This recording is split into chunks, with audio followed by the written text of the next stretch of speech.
Charlie Munger once spoke of the virtues of having very concentrated investment portfolios because in his view, diversification is simply insurance against ignorance. However, if you know what you're doing, you do your due diligence, that actually is advantageous to concentrate your portfolio in a few individual holdings because that way you're betting on your highest conviction ideas. It's very unlikely that your 20th best idea is going to be as good on a risk-adjusted basis as your best or your second best idea. And so therefore, as long as you know what you're doing and you're willing to take on the uncertainty risk that comes with concentrating in a few stocks, concentrating your portfolio is your best bet at generating truly phenomenal long-term total returns. Additionally, if you want to avoid taxes, which are one of the biggest hindrances to long-term returns that can truly set you back from meeting or beating market-level returns, you can take advantage of tax-advantaged vehicles like REITs, BDCs, and MLPs that each have their own unique things. And so in this video, I'm going to discuss how I would concentrate my portfolio if I could only own one MLP, one REIT, and one BDC. Hey everyone, this is Samuel. I recently launched this channel to share my unique approach to dividend investing. I run the top-ranked investing service on Seeking Alpha called High Yield Investor. And if you'd help me to grow my channel and get this video greater distribution by giving this video just a like right now, I'd really appreciate it. Thank you very much.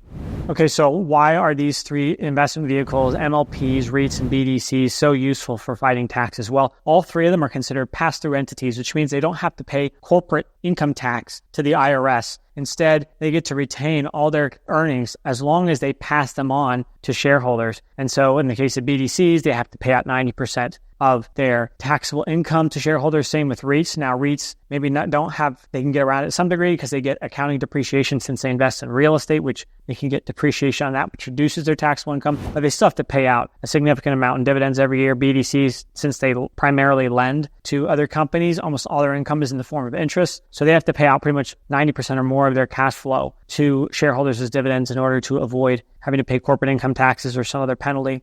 And MLPs are a little different because they're limited partnerships, so they're just a different structure altogether. However, they often pay out very high distributions as well. But those distributions in general, because of the distribution and other tax rules for MLPs, they're almost always considered to be return of capital. Now, MLPs are not always tax-free, but they often are. And so again, it just depends on the business model. But regardless, they're very, very, very tax advantaged relative to traditional companies. The only problem with MLPs is you can't hold them in Roth IRAs or IRAs standard IRAs or 401ks because they issue K-1 tax forms, and that can sometimes lead to them generating UBTI, and you can look that up for more details. I'm not a tax expert or advisor, but if you hold those in those retirement accounts when they generate UBTI, you can end up having to pay big tax bills on them. So you want to hold those in your taxable accounts. But if you hold REITs and BDCs in your tax advantage accounts like Roths and standard IRAs and 401ks, you can get those dividends completely tax-free because, again, they're in those advantaged tax-advantaged accounts. And so if you set up your portfolio that way, you can end up having very little to no taxes owed on your portfolio your entire life because you hold your MLPs till you die, you can pass them on to your heirs, and they can get them on a stepped-up cost basis. Again, I encourage you to do more research on that on your own. I'm not a tax advisor. This is not tax advice. It's just my own personal opinion based on my own experiences, and that's how I try to orient my portfolios. So that said, if I could only hold one MLP, one REIT, and one BDC right now, what would they be? Well, the MLP choice is a slam dunk. If you've seen my previous videos, I really like Enterprise Products Partners. Now, it does issue a K-1. If you want to get around the K-1 and you don't mind owning a Canadian corporation instead, I think Enbridge is a great substitute. But for the purposes of this video, we're going to talk about Enterprise Products Partners. I'll link to both videos below because I've done videos in the past on both of them.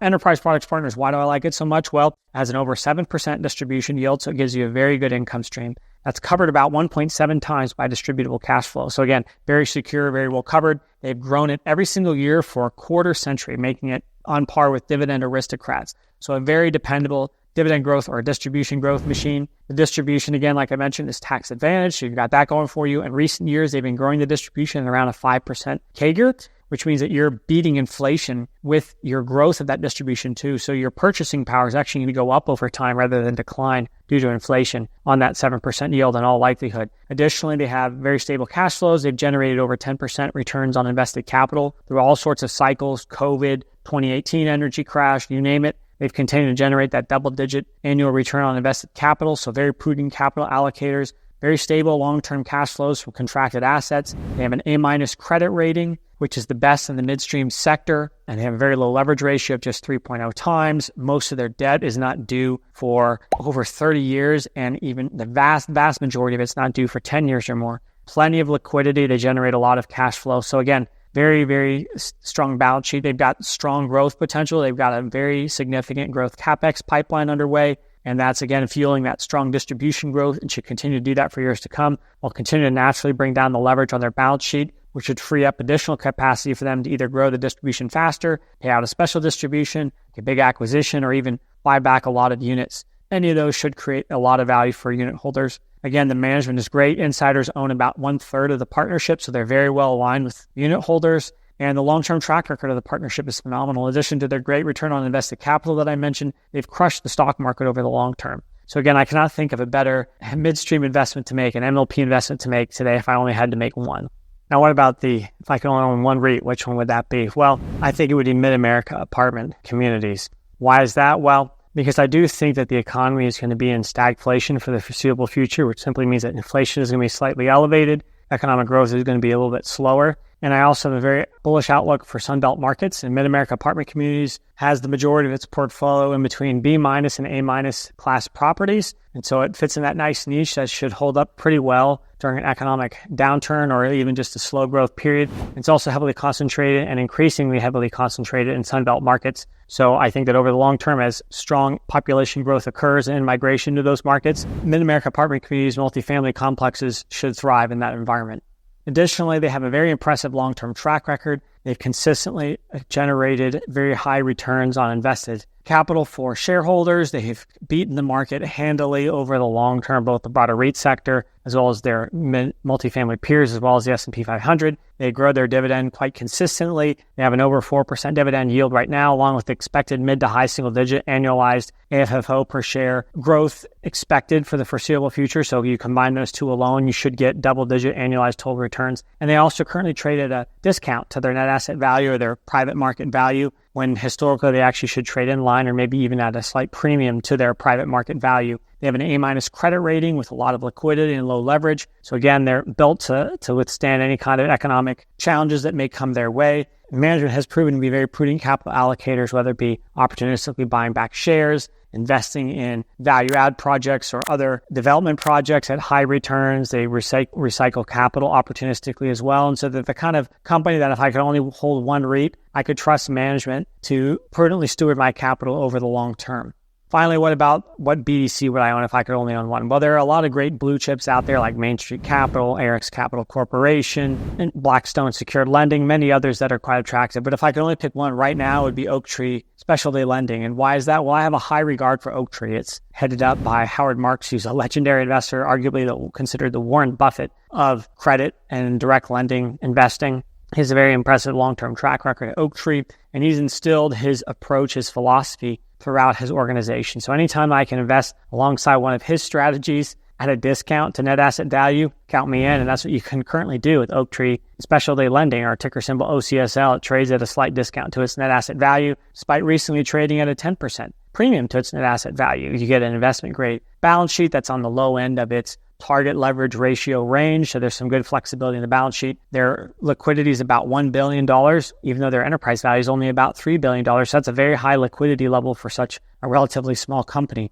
The dividend yield is currently about 12% and fully covered by earnings. It's a very high dividend yield from such a solid company and a solid management team. Their portfolio is increasingly defensive, with first lien loan exposure sitting at about 87%. So vast majority of the portfolio is in highly secured loans that are backed by the underlying businesses and assets. So even if they were to go in default, there's a high probability that investors will at least get a significant amount of their principal back from those loans. That gives some good downside protection. Oaktree is also just really good at emphasizing downside protection. They have a fairly pessimistic outlook on the credit markets right now. And so they're being very cautious. And so I like that I have someone like that stewarding my capital. The management team has proven its mettle with OCSL. They took over the fund in late 2017, and since then, they've significantly outperformed the BDC sector, and they've grown the dividend very aggressively over that period of time. And so I have a lot of confidence in this management team to be able to come through for me.